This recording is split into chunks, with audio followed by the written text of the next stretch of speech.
Hello दोस्तों, midnight library में आपका स्वागत है। मेरी जो ड्यूटी है वो अराउंड मिडनाइट ही है। So before leaving my space, my happy place, the place full of lots of memories and lots of memories that still aches my heart sometimes.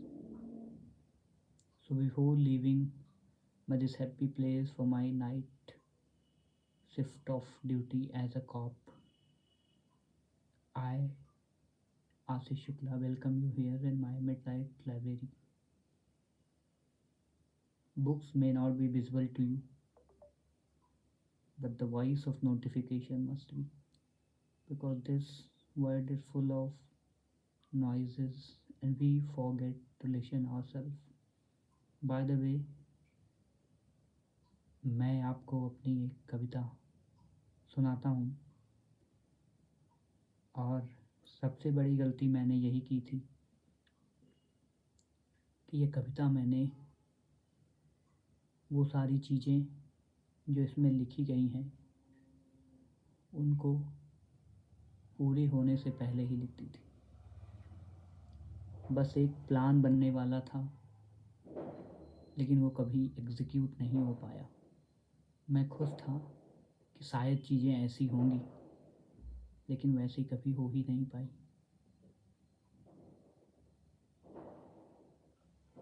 बाहर आपको आवाज़ सुनाई दे रही होगी पटाखों की। बाहर बहुत उजियाला है, सब दीपक जला रहे हैं, सब रोशनी है, और इसलिए मैंने भी दीपक जलाया है। और मैं अब आपको अपनी कविता सुनाता हूँ ठहर के, क्योंकि मैं ना पहले बहुत वाचाल हुआ करता था।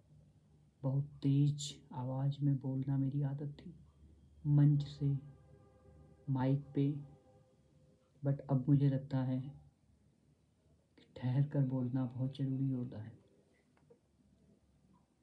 मैं अपनी कविता शुरू करता हूँ। If you are watching this, तो मेरे उच्चारण, मेरे प्रोनंसिएशन को आप माफ़ कर सकते हैं, क्योंकि माफ़ करने से बहुत सारी चीज़ें से हम और हमारा जो अंतर्मन है वो बच जाता है। हम एक उस जद्दोजहद से बच जाते हैं जिसको आज के समय में जजमेंटल कहा जाता है। माफ़ करना आपको हील भी करता है।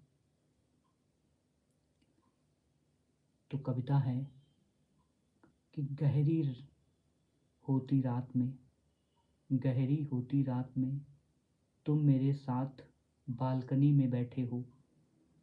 गहरी होती रात में तुम मेरे साथ बालकनी में बैठे हो।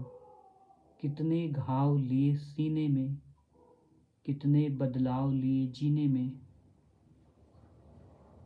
तुम घूर रहे हो रात को, और तिरछी निगाहों से मुझे देखते हुए। गहरी होती रात में तुम मेरे साथ बालकनी में बैठे हो। कितने घाव लिए सीने में, और कितने बदलाव लिए जीने में। तुम घूर रहे हो रात को, तिरछी निगाहों से मुझे देखते हुए।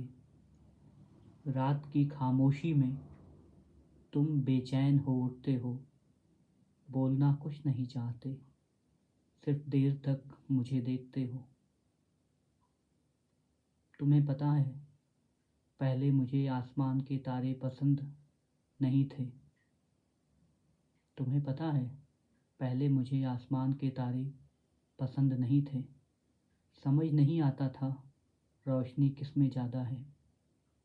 बिना किसी चाँद की परवाह किए मैं भी तिरछी निगाहों से तुमको देख लिया करता था। बिना किसी चाँद की परवाह किए तिरछी निगाहों से मैं भी तुमको देख लिया करता था। फिर आज बोलो ना, तुम्हारी रोशनी को क्या हुआ है जो तुम चुपचाप बैठे हो एकदम गुमशुम। चलो एक बार फिर से नज़रें मिलाकर आसमान के किसी तारे की रोशनी चुरा लेते हैं। बोलो क्या हुआ तुम्हारी रोशनी को जो चुपचाप बैठे हो बिल्कुल गुमशुम। चलो एक बार फिर से नज़रें चुरा के किसी आसमान के तारे की रोशनी चुरा लेते हैं। तो ये मेरी कविता थी, midnight poem of a cop. And here my friend, I leave you on a note that take care of yourself, your loved ones, your soul, and your aspirations. Try to be as kind as possible. Love yourself, heal yourself, be yourself, and leave a comment if you're watching this, if you're listening this, and God bless you.